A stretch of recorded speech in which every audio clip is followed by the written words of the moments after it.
The American state of Oregon is famous for its dense forests and scenic trails. That's where 5 friends, Jessica, Mike, Rachel, Josh and Zach, went. They wanted to spend a weekend away from the hustle and bustle of the city, camping and enjoying nature. Jessica, the organizer of the camping trip, insisted on choosing an unofficial trail she learned about from an old guidebook. The lush greenery, narrow paths, and lack of other hikers made the route perfect for an adventure. The Lost Trail. The Americans walked deeper into the forest, confident they could find a place to camp before dark. But soon the compass began to show a strange direction, and the GPS unit stopped picking up a signal. It didn't take them long to realize that they'd long since strayed from the trail. "That's normal," Jessica said. The guidebook said that the trail could disappear temporarily. But soon even she began to have doubts when the group found themselves in front of strange signs in the trees. Scratched symbols that looked like ancient runes. "Some jokers," Mike laughed, but his smile looked strained. By evening the friends had finally found a suitable place to camp. They set up their tents, built a fire, and started cooking dinner. The forest, which had seemed harmless during the day, came alive at night. Sounds came from all sides. Rustling branches, as if someone was creeping nearby. "It's just animals," Rachel assured him, but her voice shook. Near midnight, Mike heard a noise in the distance and went out of the tent to check it out. After walking a few meters, he came upon a strange object, a doll made of twigs and bundles. It was hanging from a tree as if watching him. "This isn't funny anymore," shouted Mike, returning to the camp. Some of the friends suggested that it might have been locals trying to scare the campers. But Rachel suddenly remembered an article about missing hikers in these woods. Their bodies were found months later, with traces of strange rituals. "It's just a rumor," Josh cut her off. But the next morning they found that someone had cut up one of the tents. The next morning the friends decided to go back. But there was no way back. It was as if the trail they had come on had disappeared. A thick veil of fog surrounded the forest, making it an endless labyrinth. Along the way, they came across an old, almost ruined hut. Inside there was no furniture, no sign of life, only wall paintings. Hunting scenes, human figures with sharp knives, and sacrificial altars. Zach offered to stay there for the night, but the others declined. By evening, the friends had found another clearing to camp in, but the fear persisted. The sounds in the forest grew louder, and shadows flickered in the periphery of their vision. "They're not animals," Mike said quietly. Zach had disappeared during the night. His backpack had been left at the camp, but no one had noticed any sign or sound of him leaving. Josh and Mike went to look for him, leaving the girls by the fire. Meanwhile, Jessica noticed a strange object by the fire, a knife like the one in the cabin. "We have to leave right now," she said. But before they could pack, there was a shout from deep in the woods. Josh and Mike returned a few hours later. They hadn't found anything, but their faces were pale. "We're not alone," Josh said quietly. The next day the friends decided to move on, but fear and fatigue were starting to get on their nerves. Rachel said more and more often that she could feel someone following them. Jessica was convinced they were being followed. She remembered the strange drawings on the walls of the cabin and connected them to Zach's disappearance. By late afternoon, the group came across tracks that led to another camp. It turned out that this camp had long been abandoned, but there were old campfires, backpacks, and signs of a struggle. On one of the trees hung a note, "Don't go any further. You will not come out." After reading the note, the friends froze. "It's a joke," Mike muttered, though he didn't believe it himself. Jessica looked around the abandoned camp. In one of the backpacks she found an old journal. There were few entries on the pages, but each of them spoke of strange phenomena. Someone was following the campers, someone was moving in the shadows, and by the last entries the text had become blurry and cliffy. The last line looked particularly frightening. "He will take us all." They decided that it was dangerous to stop here and continued on their way. Soon, however, they came upon a huge stone circle that looked like an altar. There was a bloody knife on it, and all around it were the same symbols they had seen on the trees. This is where someone was killed," Rachel whispered, groping for the marks scratched into the stone. Mike suddenly snapped out of his seat, grabbed his knife and shouted, "We have to destroy this to get out of here." But before he could do anything, there was a rustling sound behind him, and something burst out of the woods. The creature was incredibly tall and skinny. Its silhouette seemed human, but with long limbs that moved with unnatural fluidity. It didn't attack, but as if it was watching. Mike couldn't stand it and lunged forward with his knife, but the creature disappeared in a flash, leaving behind only icy coldness. What was that? Rachel screamed, breaking down into hysterics. No one knew the answer, but soon they noticed that a dark pool of blood had been left in Mike's place. "It's impossible. He was here a second ago," Jessica shouted. Panic gripped everyone. They realized that their opponent was not human. By morning, there were 3 of them left. Rachel had disappeared during the night, but no one heard her screams. The camp appeared scattered and the tents were torn up. Josh offered to go on, but their strength was running low. They hadn't eaten much, water was scarce, and fear was eating away at them. "It's playing with us," Jessica muttered. The next day they saw another hut. There was nothing inside but a huge map of the forest with crosses marking different points. There was also a cross on the spot where they had made their first camp. "It's a trap. It was all planned," Josh said. But before they could leave the cabin, the door slammed shut and the light disappeared. Josh, Jessica, and Mike ran through the forest, losing sight of each other. The forest was getting denser and denser, as if the trees were trying to block their way. When Jessica finally came to a clearing, she was alone. In front of her was the same altar they had seen before, but now all of their belongings were on the stone, as proof that they would never leave this forest. Jessica realized that they were all just a part of something bigger. Jessica stood in front of the altar, realizing that there were no more friends or hope left around. Every step backward brought her back to the stone circle, as if the forest itself was pushing her toward the center. She heard rustles, felt glances, but saw no one. The shadows began to thicken around her, their outlines becoming more and more human, but with unnatural proportions. They did not approach, only watched. "What do you want?" Jessica screamed, her voice breaking in desperation. The answer was a quiet, hissing word, coming from all directions at once. "Sacrifice." She rushed to run, but every path led back to the altar. Soon one of the symbols carved into the trees appeared in front of her and began to glow with a dim red light. "No, no, this is not the end," she whispered, her whole body trembling. But the light grew brighter, enveloping her, and the darkness swallowed everything. 2 weeks later, the search party found the remains of the friends' camp. Only 2 things were found: a tattered backpack with their names on it, and Jessica's journal, which looked like it had been left behind on purpose. The last entry was illegible, but a few lines could still be read. "They're here everywhere. It's not humans, it's something ancient. We've gone too deep. I can see their faces, hear their voices. They've taken everyone. Now it's my turn. No one must come here. The forest is their home." After the disappearance of the friends, locals began to recount old legends that circulated among the inhabitants of nearby villages. It was believed that this forest was inhabited by guardians, ancient spirits protecting their land from outsiders. They sacrificed the lost to keep the balance. Despite these stories, tourists continued to go missing. Each time, signs were found at the site of their disappearance, symbols carved into the trees. Soon the forest was closed to the public. But some locals claimed that at night a dim red light could be seen deep in the forest, and the distant screams of those who had once dared to cross the line could be heard.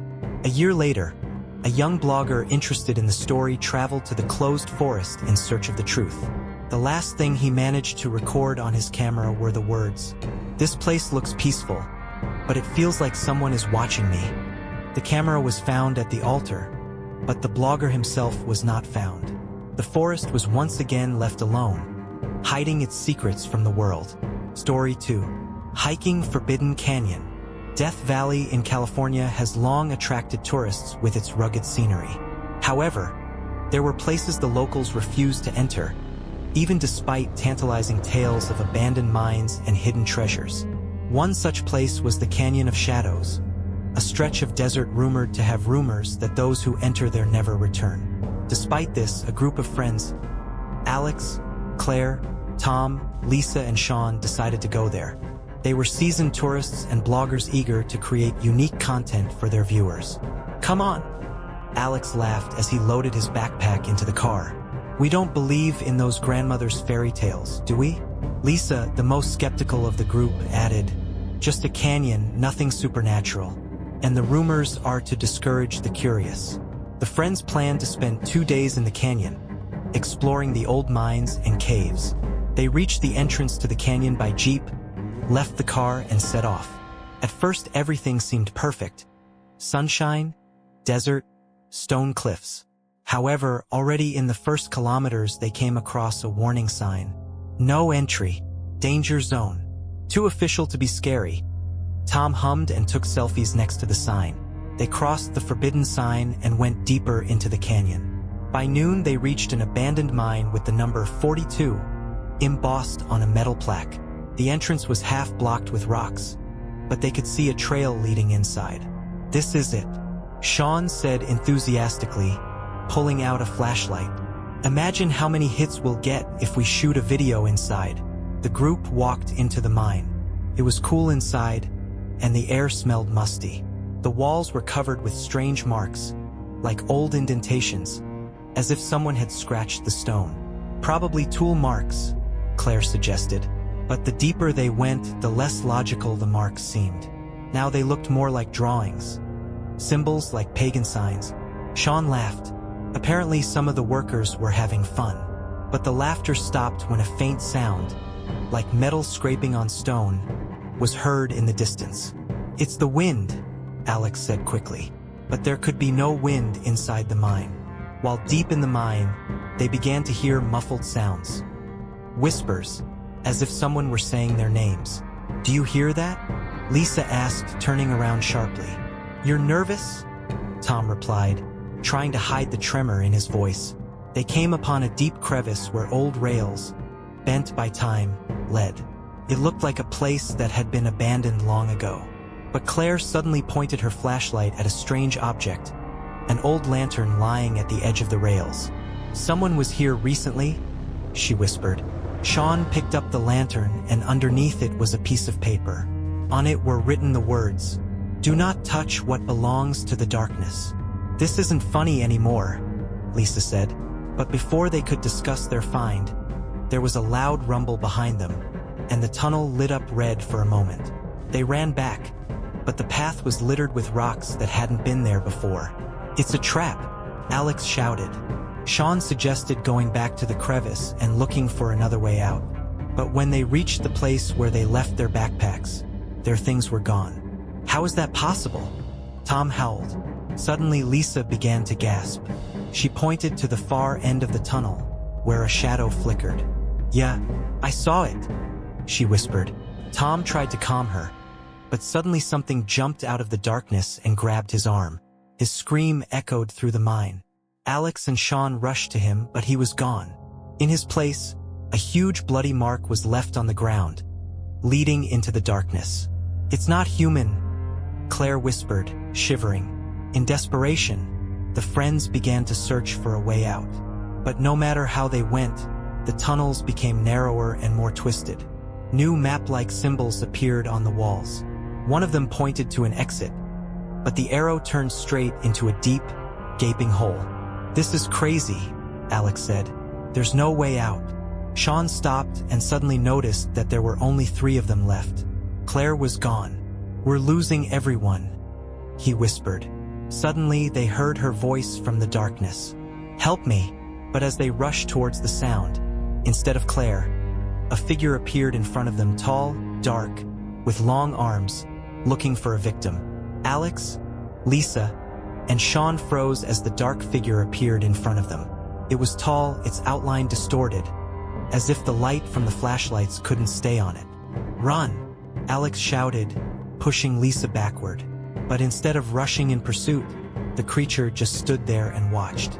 It was worse than an attack. It was as if its presence paralyzed their minds. Sean struggled to tear his gaze away from the creature and grabbed Lisa's arm. "We can't stay here." They ran back, leaving Alex alone. His scream broke the silence after a few seconds, and then everything went quiet. "We can't just leave," Lisa shouted, breaking free from Sean's grasp. "Do you want to end up like him?" Sean replied sharply, "No one's getting out unless we find a way out." But deep down, they both knew there might not be a way out. Lisa and Sean wandered through the tunnels for several more hours. Time lost its meaning, as did directions. Every time they thought they were returning to a familiar place, the tunnels changed. On one of the walls, Lisa noticed an inscription written in blood. "You're next. It's playing tricks on us?"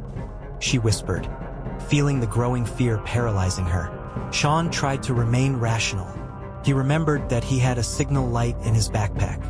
If we lit it, maybe the rescuers would spot us. But when he reached into his pocket, the backpack was gone. "That's impossible. I didn't let him go." A shadow flashed behind them, and Lisa instinctively screamed. She grabbed Sean's arm, but he was no longer moving. His eyes were wide open, and a thin trickle of blood dripped from the corner of his mouth. Sean fell to the floor, and Lisa realized she was alone. Lisa ran, but it seemed like the tunnels would never end. Her breathing became confused and the flashlight began to flicker. Soon it went out completely, and she found herself in total darkness. Somewhere in the distance, a laugh sounded. It was low and human. "What do you want?" she screamed into the void. The answer was a whisper that seemed to be the voice of all her friends at once. "You're here to stay." Suddenly, the altar in front of her reappeared, made of stones, covered in symbols.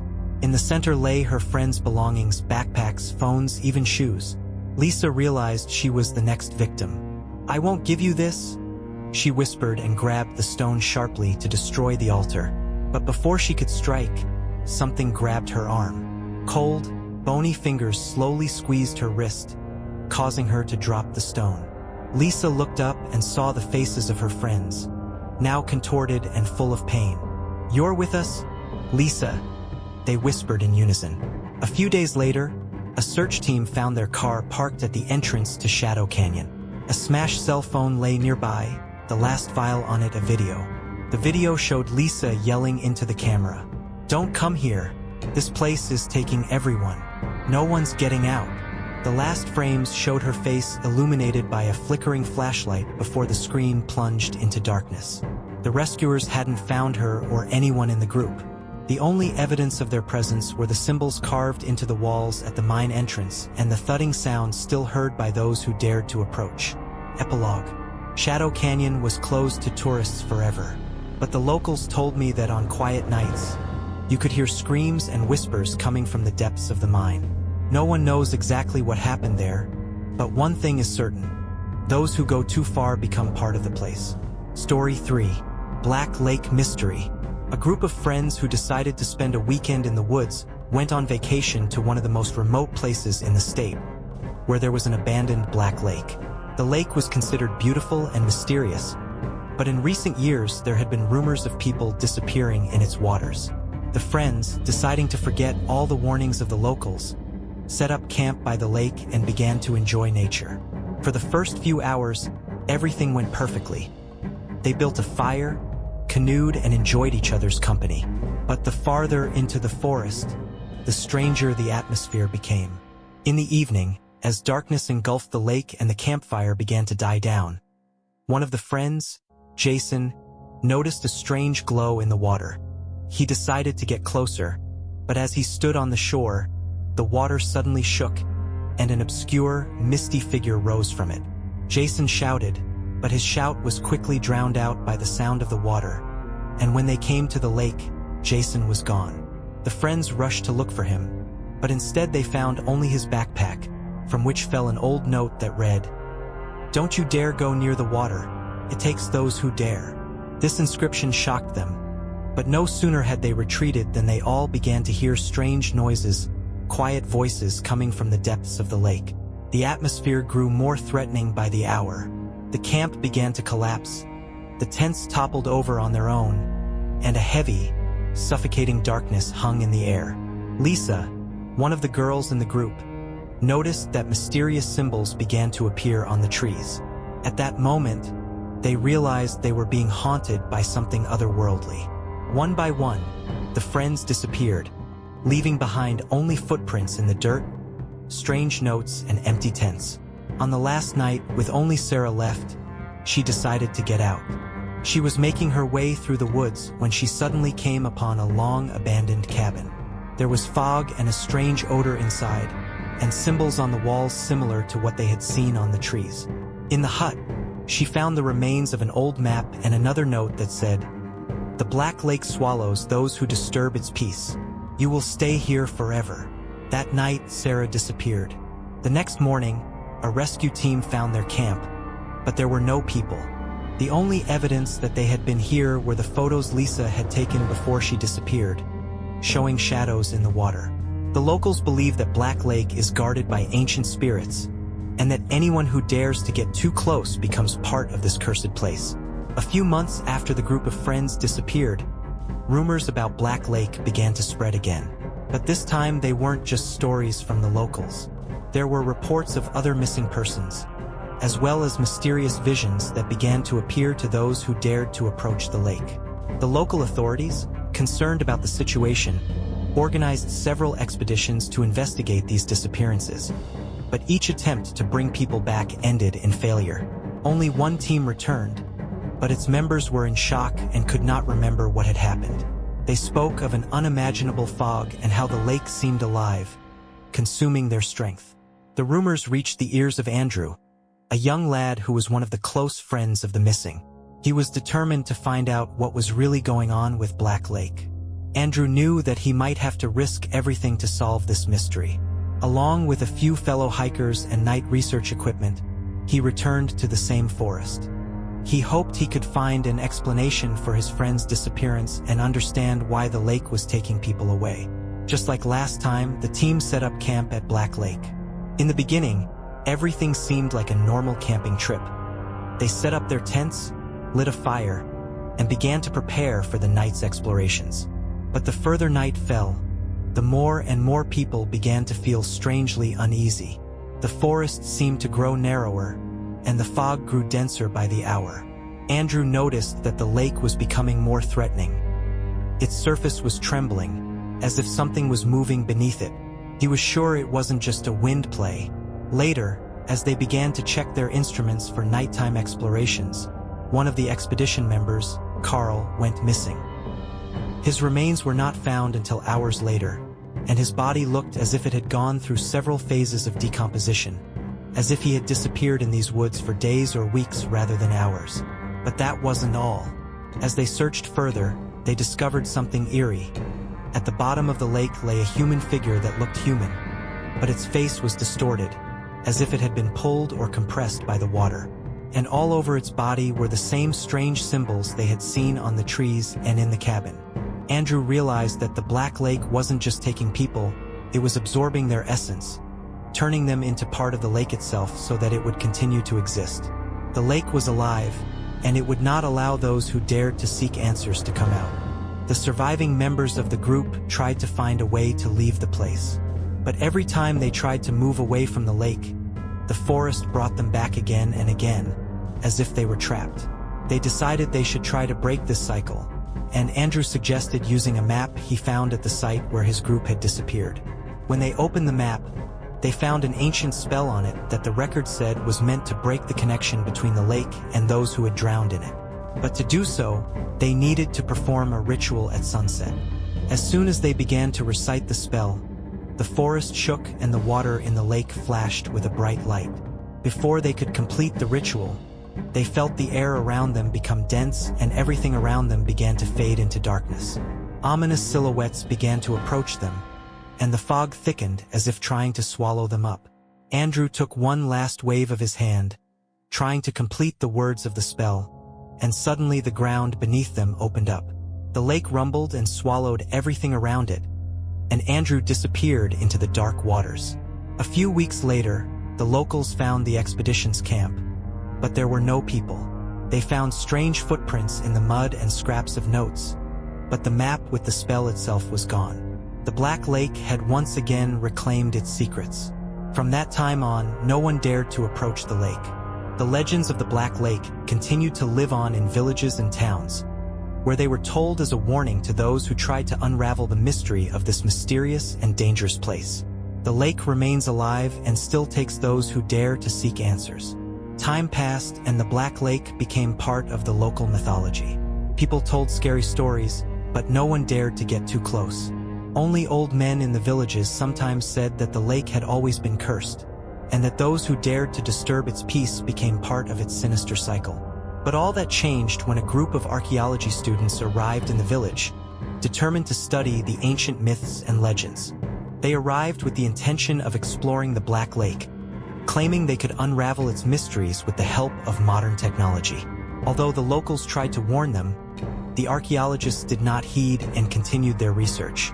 A group of students, led by Dr. Emma Carter, set up camp at the very spot where the previous explorers had disappeared.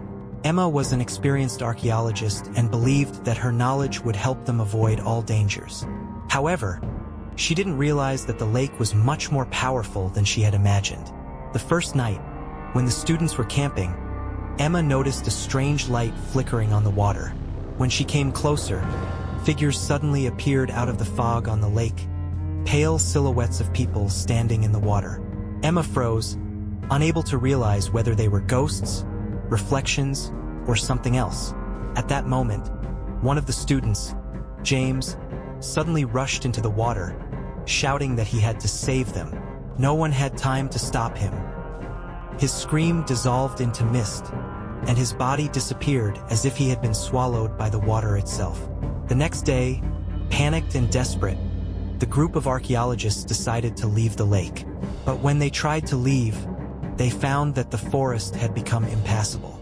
Every tree, every bush seemed familiar, but every turn of the path led them back to the lake. The forest had become a maze from which there was no way out. The students realized they were trapped. But despite her fear, Emma decided to perform a ritual described in an old book, hoping to break the lake's curse. She believed it could save them, but in order to do so, she needed to obtain the blood of those who had already become part of the lake. As she began to recite the spell, the fog around them began to thicken and the lake began to speak again. The water on its surface began to bubble, and dark figures crawled out of it, exactly resembling those who had disappeared earlier. They approached the students, their faces distorted and their bodies full of scars and cuts, as if they were made of water and mud.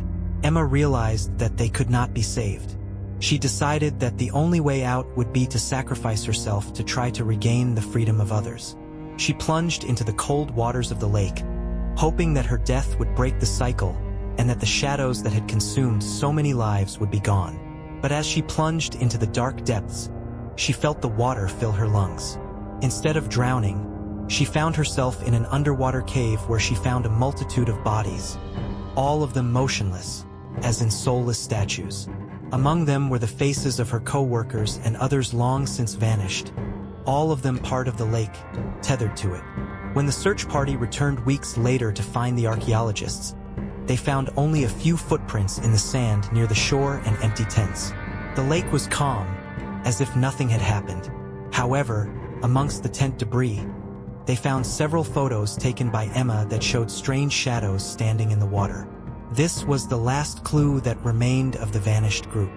The lake had once again swallowed its prey. But the villagers knew one thing. The Black Lake would never let go of those who dared to solve its mystery. All they can do is remember that the lake will always be waiting, ready to swallow the next uninvited guests exploring its depths.